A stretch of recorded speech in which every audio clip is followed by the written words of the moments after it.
Sidang jemaat, kita akan siapkan hati kita untuk memasuki pemberitaan firman Tuhan pada pagi hari ini. Adapun pembacaan yang telah disiapkan oleh Majelis Sinode GKP, itu terambil dari Injil Lukas pasal 13, ayat 31 hingga ayatnya yang ke-35. Lukas pasal 13, ayat 31 sampai 35, menjadi bahan pembacaan kita pada pagi hari ini. Namun sebelumnya, mari kita bersatu hati di dalam doa meminta pertolongan kuasa Roh Kudus. Mari kita berdoa. Allah Bapa di sorga, Allah yang kami kenal dalam Kristus Yesus Tuhan dan penebus agung kami. Di pagi hari yang cerah Tuhan, kami sungguh bersyukur dan bersuka cita, karena Engkau telah pimpin dan sertai kami anak-anak-Mu dari sepanjang istirahat tadi malam. Engkau boleh bangunkan kami dengan tenaga dan kekuatan yang baru pada pagi hari ini. Sehingga saat ini kami boleh kembali bersekutu di rumah-Mu yang kudus ini. Dan saat ini kami hendak memuji, memuliakan nama Tuhan, menaikkan segala doa pengharapan kami. Bahkan saat ini kami kembali rindu untuk mendengarkan bagian firman-Mu yang kudus, firman yang senantiasa mengingatkan kami, firman yang senantiasa memotivasi kami, bahkan firman yang senantiasa menegur kami ketika kami menyimpang dari jalan dan kehendak-Mu. Urapi hamba-Mu yang hendak menyampaikannya.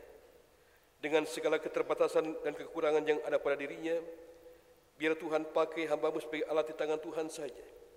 Sehingga setiap perkataan yang keluar dari mulutnya bukanlah didasarkan kepada kemampuan dirinya, tapi biarlah Tuhan sendiri yang menyapa kami. Bapa di sorga, urapi setiap kami yang saat ini mendengarkan, baik yang ada di gedung gereja ini, maupun yang ada di rumah masing-masing lewat daring. Tuhan berkati, mampukan kami untuk dapat mengerti, memahami, dan melakukan apa yang menjadi kehendak Tuhan. Bersabarlah ya Tuhan, kami anak-anak-Mu telah siap sedia untuk mendengarkan sapaan firman-Mu. Di dalam nama Yesus kami berdoa dan mengucap syukur. Amin. Lukas pasal 13, ayat 31 sampai ayatnya yang ke-35, Lembaga Alkitab Indonesia memberikan judul Keluhan Yesus terhadap Yerusalem. Pada waktu itu, datanglah beberapa orang Farisi dan berkata kepada Yesus, "Pergilah, tinggalkanlah tempat ini, karena Herodes hendak membunuh engkau." Jawab Yesus kepada mereka, "Pergilah dan katakanlah kepada si rubah itu, Aku mengusir setan dan menyembuhkan orang pada hari ini dan besok, dan pada hari yang ketiga aku akan selesai. Tetapi hari ini, besok dan lusa, aku harus meneruskan perjalananku, sebab tidak mungkin seorang nabi dibunuh di luar Yerusalem. Yerusalem, Yerusalem, yang membunuh nabi-nabi dan melempari dengan batu orang-orang yang diutus kepadanya. Berkali-kali aku ingin mengumpulkan anak-anak-Mu, sama seperti induk ayam mengumpulkan anak-anaknya di bawah sayapnya. Tetapi kamu tidak mau. Sesungguhnya rumah-Mu ini akan ditinggalkan. Namun aku berkata kepadamu, kamu tidak akan melihat aku lagi, sampai pada saat kamu berkata, terpujilah Dia yang datang dalam nama Tuhan." Sidang jemaat, demikianlah firman Tuhan yang kita baca pada pagi hari ini. Tentunya yang berbahagia adalah semua orang yang mendengarkan firman Tuhan, memelihara dan yang melakukan dalam hidupnya hari lepas hari. Hosiana.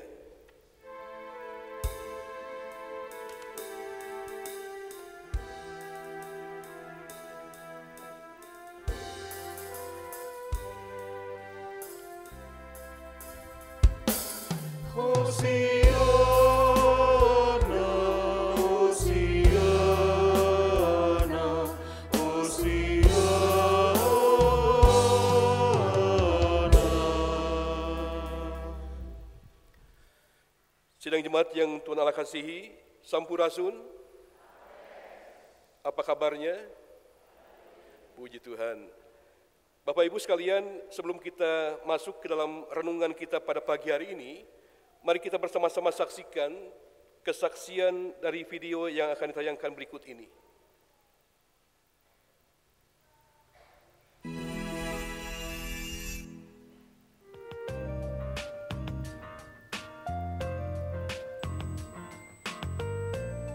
Saya Johannes Pai, saya anak ketiga dari 3 bersaudara, pasangan Bapak Trismiadi Pai dan Ibu Setiawati. Pelayanan itu sejatinya sangat sulit sekali kalau memang tidak betul-betul tumbuh dari dalam hati kita yang paling dalam.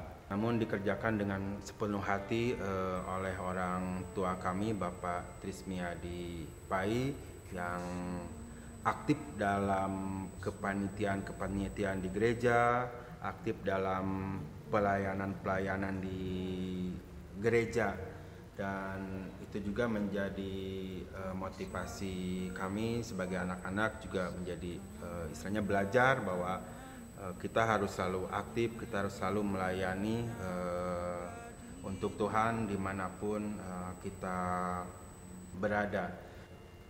Kami sangat merasakan tentunya dengan sebuah kejadian orang tua kami yang pernah sakit lumayan cukup lama, dan istilahnya dengan penyakit yang tidak ringan dan cukup berat, bahkan sampai sakitnya itu sampai lupa dengan siapa anak-anaknya. Penyawat mah dia, tapi ID tos ka dokter mah geuningan sagarupi aya. Selama 8 bulan di rumah sakit, 7 kali dirawat. Sekali dirawat itu bukan 1 minggu, tapi 3 minggu, terus di rumah seminggu, balik lagi sampai 7 kali. Tuhan selalu ada di samping kita setiap saat, setiap detik, dan tidak akan meninggalkan kita sampai kapanpun. Dan Puji Tuhan, Tuhan masih memberikan yang terbaik, masih sayang, masih bisa sembuh, masih bisa dipercaya sama Tuhan untuk diberikan kekuatan untuk keluarga semuanya, terus diberi kesembuhan, diberi kesabaran. Semuanya adalah rencana Tuhan, dan tentunya Tuhan punya rencana yang baik untuk kita di dalam keadaan apapun, baik dalam keadaan sehat ataupun dalam keadaan sakit. Tuhan memberikan kekuatan kepada keluarga kami semuanya, anak cucu semua berjuang untuk supaya bisa sembuh. Kuasa tangannya, mujizatnya ada dan nyata. Bapak saya sekarang sudah lebih baik, sudah sehat, sudah bisa berjalan, sudah mengingat semua keluarganya, dan puji Tuhan, bersyukur itu adalah mujizat Tuhan yang sangat luar biasa, dan kami sangat percaya itu ada kuasa tangan Tuhan Yesus. Gambaran sebagai pengayom tentu dapat kami rasakan sekali. Tidak dapat kami sampaikan secara detail bagaimana mengayomi Bapak kepada kami semua. Namun sekali lagi dari caranya yang sederhana, kami dapat melihat betapa Bapak mengayomi kami. Kang Tris sebagai sahabat, saudara, dan kakak, dia yang selalu memberi motivasi dalam pelayanan. Nah, dia tuh rajin, ya, menjadi sahabat bareng, baik di dalam kegiatan gereja, dekorasi, apapun, kebaktian selalu bareng, hujanan bareng, tiada hujan, tiada cerah, siap selalu hadir. Ya, demikian kesaksian dari keluarga Bapak Trismiadi Pai. Nah, Bapak Ibu sekalian, kira-kira dari tayangan video tadi, apa yang menjadi pesan moral bagi kita sekalian? Menurut kita, kira-kira apa video itu pesannya kepada kita? Atau kesan keluarga terhadap Bapak Trismiadi itu apa? Kesan yang tidak baik atau kesan yang baik? Kesan yang baik ya, setuju ya? Ya, jadi anak-anak, istri, dan juga bahkan sahabat merefleksikan bahwa Pak Trismiadi itu merupakan figur contoh yang bisa diteladani. Bahkan di masa tuanya, dia masih tetap giat, bahkan aktif dan semangat Bahkan apa yang telah ditanamkan dan dirasakan oleh keluarga, anak-anak terkasih tadi menyaksikan bahwa Tuhan begitu luar biasa. Bahkan sang istri mengatakan Tuhan itu sungguh luar biasa mengasihi kita. Nah bahkan kita tadi lihat Kang Yohanes, anaknya yang nomor 3, dikatakan dia sudah berhasil. Saya yakin itu pun keberhasilannya karena mengikuti jejak sang ayah. Anak yang pertama, Mbak Tanti ya, tadi mengatakan bahwa ayah itu sebagai seorang pengayom bagi kami dalam kesederhanaannya. Nah terutama juga ketika Patrice mengalami sakit penyakit yang kemudian harus dirawat sampai 8 bulan, harus bolak-balik ke rumah sakit. Tapi keluarga tetap meyakini bahwa Tuhan mengasihi Bapak Tris. Itu luar biasa, keyakinan yang sungguh luar biasa bahwa Tuhan pasti. Meskipun secara manusia Tuhan, Pak Tris ini kan orang baik, suka melayani, kenapa gini-gini amat? Ya mungkin secara manusia kita bisa mengeluh ketika ada orang baik yang kemudian hidupnya menderita karena sakit penyakit. Tapi tadi puji Tuhan, Pak Kang Yohanes, anaknya yang nomor 3 tadi mengatakan bahwa ya tangan Tuhan terus bekerja sampai dengan saat ini, mendatangkan kebaikan bagi setiap orang-orang yang tetap mengasihi Dia. Tuhan tetap setia kepada anak-anaknya yang setia sampai pada akhirnya. Dan itu terbukti bahwa ternyata bukan hanya anak-anaknya, bahkan ternyata cucunya juga mengikuti jejak sang kakek. Nah, jadi apa yang ditanamkan kebaikan oleh seseorang pada hari ini, itu akan berbuahkan di kemudian hari. Jadi bagi kita para orang tua, jadi ketika kita menginvestasikan kebaikan pada hari ini, ya tidak seperti makan cengek, tidak seperti makan cabai ya, yang akan dirasakan pada hari itu juga. Tapi apa yang kita tanamkan hari ini akan dirasakan di kemudian hari. Anak-anak kita akan merasakannya. Sidang jemaat yang Tuhan Allah kasihi, pada saat ini kita bersama-sama merenungkan bagian firman Tuhan dari Lukas pasal 13 tadi, ayat yang ke-31 sampai 35, itu tentang Yesus mengeluhkan kota Yerusalem. Ya kita tahu kota Yerusalem itu kota yang sangat terkenal, kota besar. Bahkan kota yang merupakan pusat kerohanian orang Israel, di mana bait Allah ada di dalamnya. Nah, tetapi kenapa Yesus mengeluhkan tentang Yerusalem ini? Ya dikatakan tadi bahwa ketika Yesus datang ke Yerusalem, ada informasi dari orang Farisi yang mengatakan tentang rencana untuk membunuh Yesus. Dan itu datangnya bukan dari orang sembarangan, orang yang punya kedudukan dan jabatan tinggi, Herodes. Nah, dikatakan, pergilah, tinggalkanlah tempat ini, karena Herodes hendak membunuh engkau. Tapi apa respon Yesus? Apakah dia takut, lalu kemudian melarikan diri? Ternyata tidak. Ayat 32 mengatakan, jawab Yesus kepada mereka, pergilah dan katakanlah kepada si rubah itu. Yesus menyebut Herodes dengan si rubah. Kalau orang Sunda mengatakan si ajag, serigala, yang merupakan binatang yang licik. Ya, Yesus malahan semacam menantang, katakanlah kepada si ajag, si serigala itu, aku mengusir setan dan menyembuhkan orang pada hari ini, besok, dan pada hari yang ketiga, aku akan selesai. Dengan kata lain, bahwa Yesus tetap akan melaksanakan tugas tanggung jawabnya yang telah diperintahkan oleh Bapaknya, mengemban misinya, misi kerajaan Allah. Sekalipun dia sadar ada ancaman dan tantangan yang ada di hadapannya, tapi Yesus tidak gentar sama sekali. Dia tetap melakukan kehendak Bapaknya.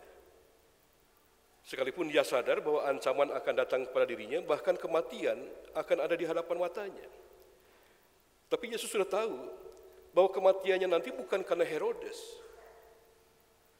tapi kematiannya memang diharuskan oleh Bapaknya dengan misi yang besar untuk menyelamatkan dosa manusia. Jadi sekali lagi tidak terfokus kepada Herodes yang mengancamnya, tapi kita melihat bahwa Yesus terfokus kepada tugas tanggung jawabnya untuk menyelamatkan dunia ini. Nah, oleh karena itu Yesus mengeluhkan tentang Yerusalem.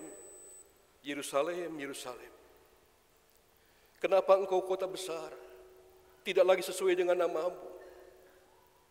Yerusalem itu artinya kota yang penuh dengan kedamaian. Tetapi kenapa saat ini justru mereka menolak sang Mesias yang datang ke kota itu?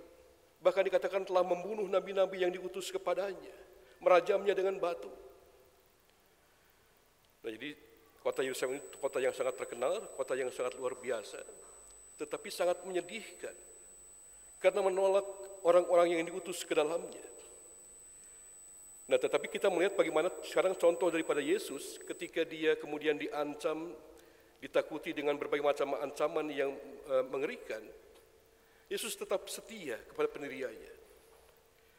Nah, sidang jemaat yang Tuhan Allah kasihi, lewat kesaksian yang telah kita saksikan bersama-sama tadi dari keluarga Bapak Trismia di PAI, ya, ini pun menjadi selaras dengan pembacaan kita pada saat ini, yaitu tetap setia mengikuti jejaknya.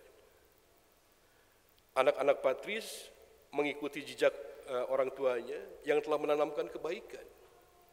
Pelayanan di gereja, sekalipun hanya sebatas sebagai panitia, tapi tadi semangatnya luar biasa. Bahkan tadi ada salah satu tayangan sampai mencari untuk bahan dekorasi saja sampai kepala langun.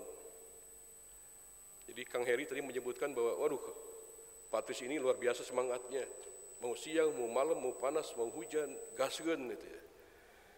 Luar biasa semangatnya. Dan ini ditiru oleh anak-anaknya. Nah, bahkan oleh rekan-rekan sekerja dan sahabat-sahabat dalam pelayanan. Nah, tentunya kita akan mengingat orang-orang yang senantiasa menanamkan kebaikan dalam kehidupan ini. Kalau ada orang yang kemudian melupakan kebaikan orang-orang yang telah menaburkan kebaikan dalam kehidupannya, orang sudah bilang kebangetan, ya, tidak tahu diri. Ketika kita merasakan kebaikan dari orang lain dan kita melupakannya, orang Muslim tidak yang diuntung gitu ya. Nah, sidang jemaat yang Tuhan kasihi, Yesus telah mencontohkan tindakan-tindakan yang baik dalam kehidupannya. Bahkan dia harus rela mengorbankan dirinya di kayu salib nanti.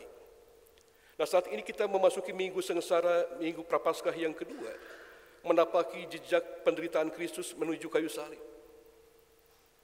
Nah, saat ini kita melihat bagaimana tantangan demi tantangan harus dihadapi. Kalau minggu kemarin kita menyaksikan tentang bagaimana Yesus dicobai di padang gurun oleh iblis. Dan Yesus bisa menangkalnya dengan menggunakan firman Tuhan, dengan kekuatan firman Tuhan. Dan saat ini kita menyaksikan bagaimana Kristus kemudian mengimplementasikan tindakan nyata, tindakan kebaikan di tengah-tengah kehidupannya. Sekalipun ancaman, tantangan, bahkan nyawa, sekalipun harus dikorbankan. Yesus tetap kedapatan setia melakukan tugas tanggung jawabnya. Nah, sidang jemaat yang Tuhan Allah kasihi, lewat pembacaan kita pada hari ini, kita bersama-sama diajak untuk meneruskan jejaknya.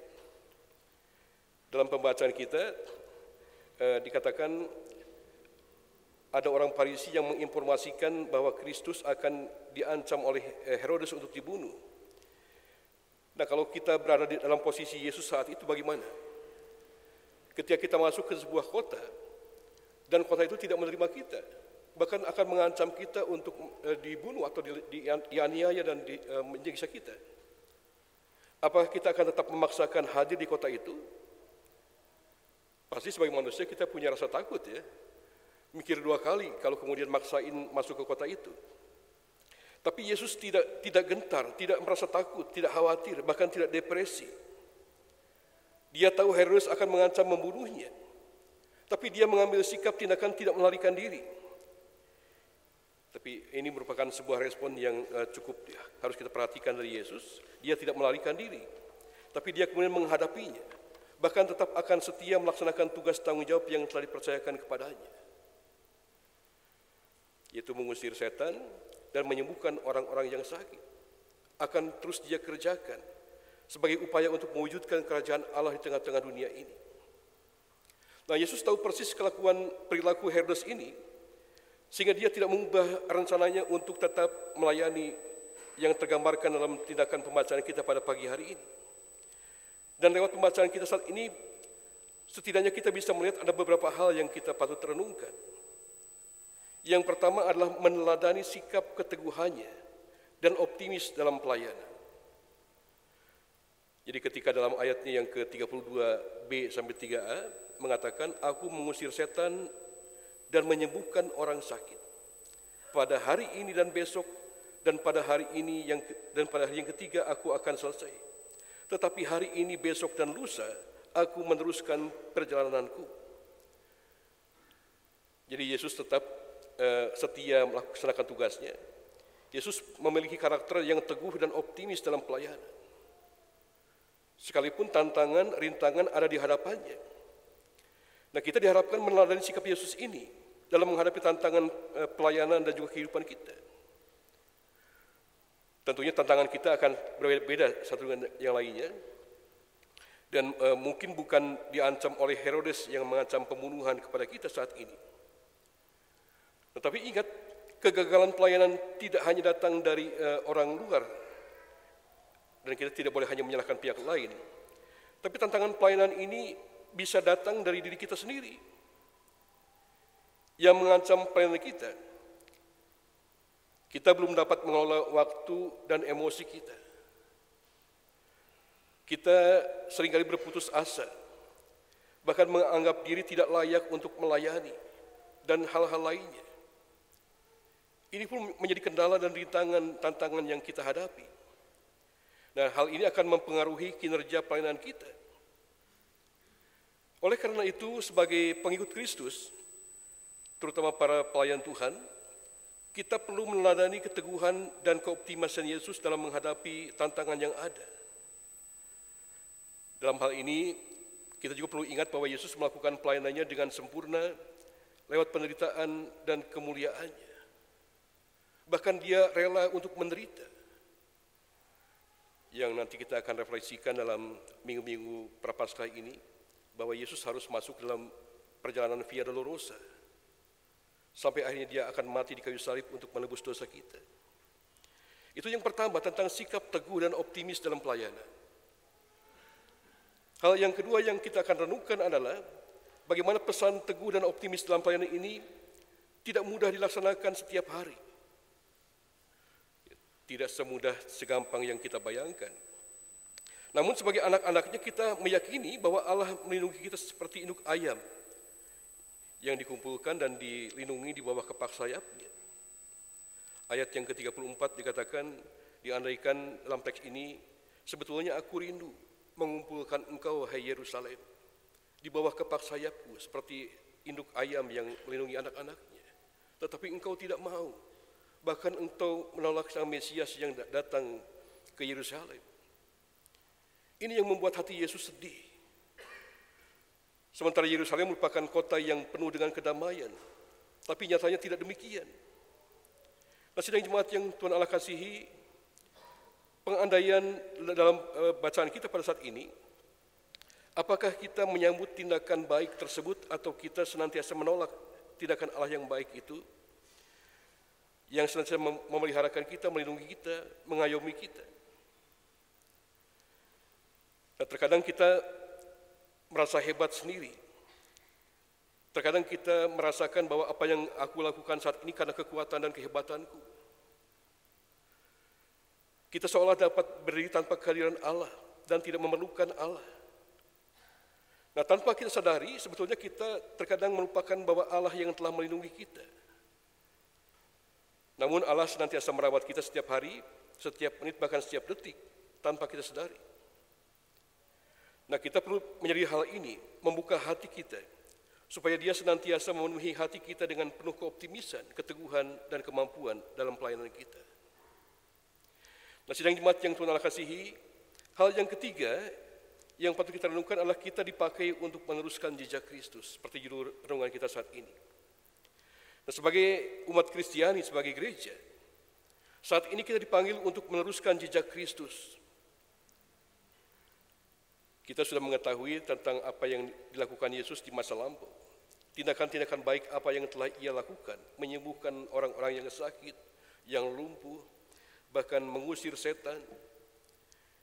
Nah, kini saatnya kita berkarya di tengah-tengah dunia ini. Nah, pertanyaannya, siapkah kita untuk dipakainya, menjadi alat di tangannya? Siapkah atau belum siapkah kita diberikan tanggung jawab tersebut?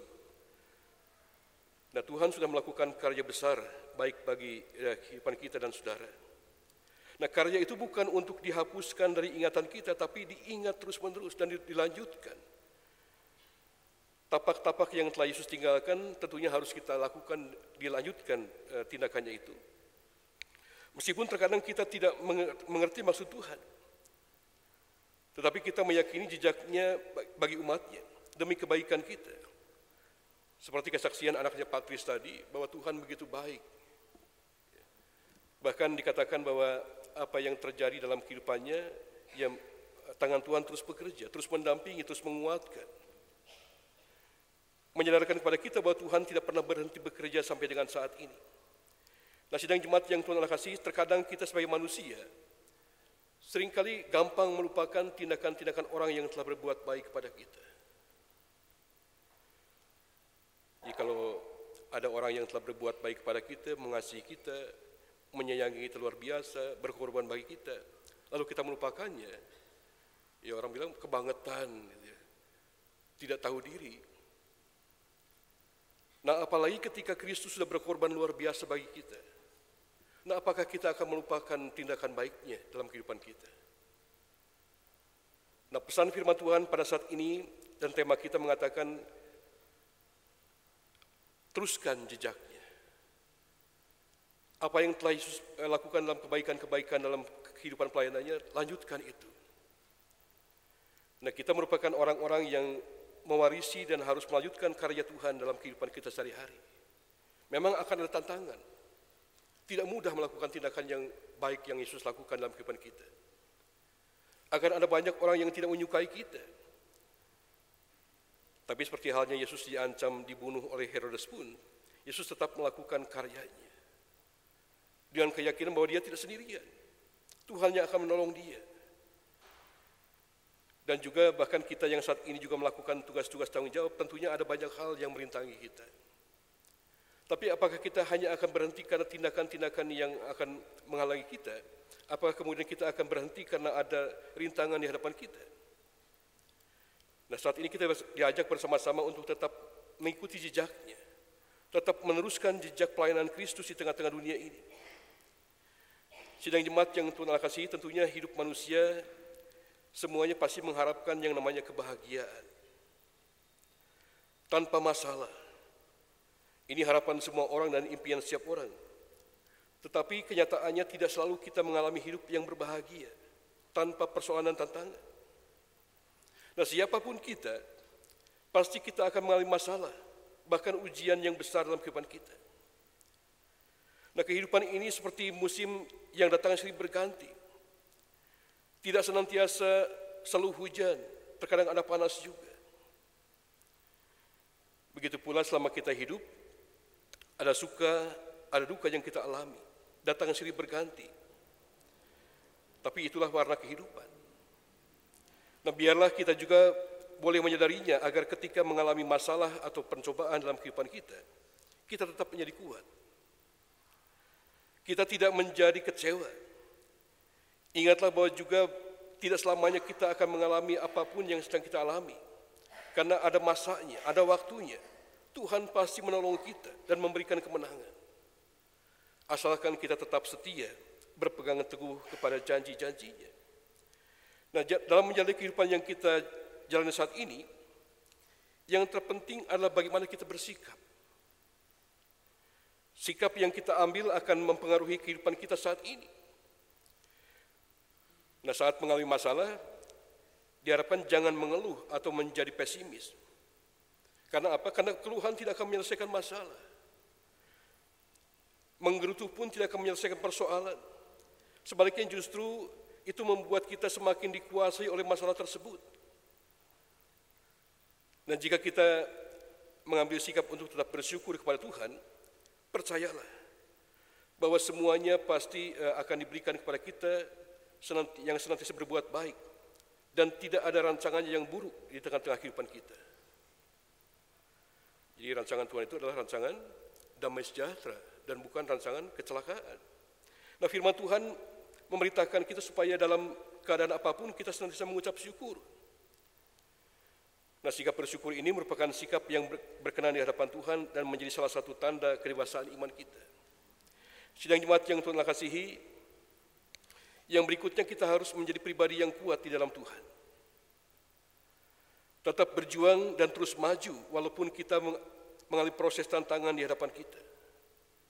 Tetaplah maju sampai kita melihat kemenangan yang Tuhan siapkan bagi kita. Ingatlah bahwa tidak selamanya kita akan mengalami kesedihan. Pada waktunya kita pasti akan mengalami sukacita.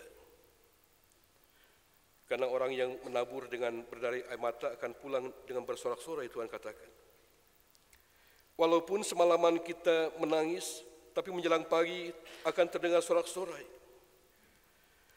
Dan ketika kita mengalami berkat Tuhan, hendaklah kita tetap mengingat bahwa semuanya itu hanya karena anugerah Tuhan saja. Seperti kesaksian Kang Yohanes tadi, bahwa Pak Tris ini boleh kembali pulih dan sehat setelah bolak-balik dirawat dan kemudian masuk rumah sakit, tapi puji Tuhan diberikan kekuatan kesehatan. Itu semua diyakini bahwa bukan karena kehebatan dirinya, tapi karena Tuhan yang bekerja, Tuhan yang menolong. Ada kebaikan Tuhan yang dia rasakan. Ya bukan karena kehebatan kita. Sehingga kita tidak akan pernah memegahkan diri kita sendiri. Nah, sidang jemaat yang Tuhan kasihi, Tuhan tidak berjanji bahwa hidup ini akan senantiasa mulus, tanpa masalah atau tantangan. Namun hidup yang Tuhan berikan bagi kita ini indah. Kenapa? Karena Ia memberikan yang terbaik bagi setiap anak-anaknya. Bahkan Yesus pun tadi sedih melihat Yerusalem, karena Dia rindu untuk melindungi anak-anaknya dan kembali bertobat dan berbalik. Nah, oleh karena itu, yakinlah bahwa Tuhan tidak pernah meninggalkan kita. Dia tetap menyertai kita. Dia memberikan yang terbaik bagi setiap anak-anaknya. Walaupun ada masalah, Tuhan akan senantiasa memberikan kepada kita kekuatan dan hikmat untuk mengatasinya, serta bahkan jalan keluar untuk setiap persoalan yang kita hadapi. Jadi jangan pernah takut dan khawatir, jangan pernah tawar hati, setialah dan ikutlah Tuhan dalam keadaan apapun, karena Tuhan pasti akan memberikan kemenangan.